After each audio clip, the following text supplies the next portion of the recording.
tak ubehlo nám 20 dní odtedy, čo som dal zakoreňovať vinič.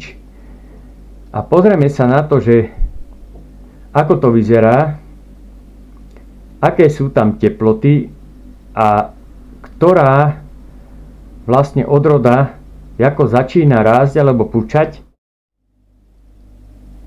Teplota v miestnosti sa pohybuje okolo 18 do 21 stupňov podľa toho, aké je vonku počasie, lebo mám to na radiátori a radiátor kúri podľa vonkajšieho počasia. Môžeme vidieť, že pri perlite máme teraz teplotu 24,2, pri vode máme 25,8 a pri substráte máme 24,2. Ja, čo som to takto pozoroval, tak najlepšie je vodivá tá voda, tá najlepšie ťahá to teplo, čiže tam je vždycky najlepšie teplo. Lenže môžeme sa pozrieť, že pri vode už napríklad začali tie púčiky normálne rásť, už nám začínajú pekne pučať, už sú lístočky malé, ale napríklad pri perlite ešte len máme také malé púčiky, ktoré sa už začínajú otvárať. Tuto to pekne vidieť. Jeden púčik, druhý aj vzadu. Tuto je tretí. A napríklad pri substráte ešte nemáme taký otvorený púčik, taký, čo sa otvára, alebo by dosť napúčal.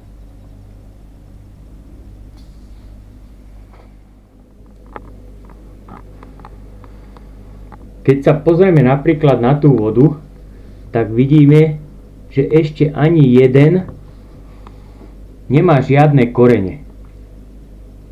A pritom teplota by som povedal, že mohla by tam byť veľmi dobrá, ale aj tá mi klesá tuto hore dole. V noci je napríklad v miestnosti 18 stupňov, cez deň do obeda je viacej, lebo radiátor mi začína kúriť. Ale takisto sa to pohybuje aj pri ostatných, že proste tá teplota kolíše hore-dole. Takže to tiež není dobré.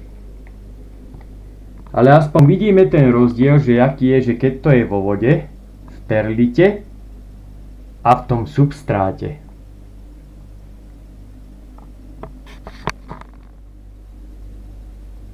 Tak môžeme sa ešte na to pozrieť, že či tie prúty vôbec sú živé, čo sa nerozbehli tie púčiky, poviem tak.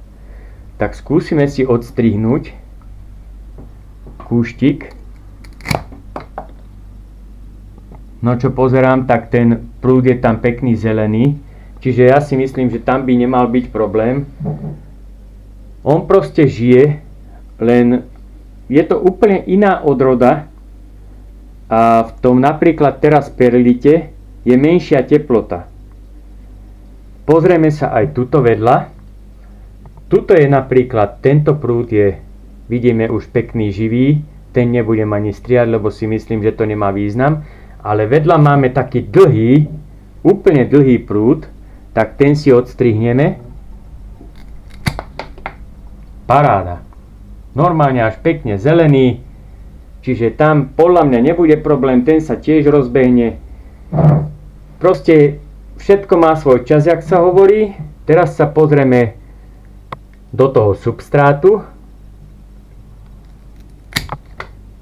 Tiež pekne zelené. Ešte normálne sa tam robí dokonca také mokré, jak to strihnem okolo. Môžeme pozrieť aj inú odrodu, ale ja si myslím, že tam není problém. Je to pekne zelené. Tak uvidíme, ako to naďalej bude rásť. Môžeme si pozrieť ešte odrodu suvenír. No, napríklad tuto, to som strihal, tak dokonca ja som ho už aj strihal. Alebo môžeme si ho strihnúť. Aha, nádhera, je to pekné zelené, suvenír.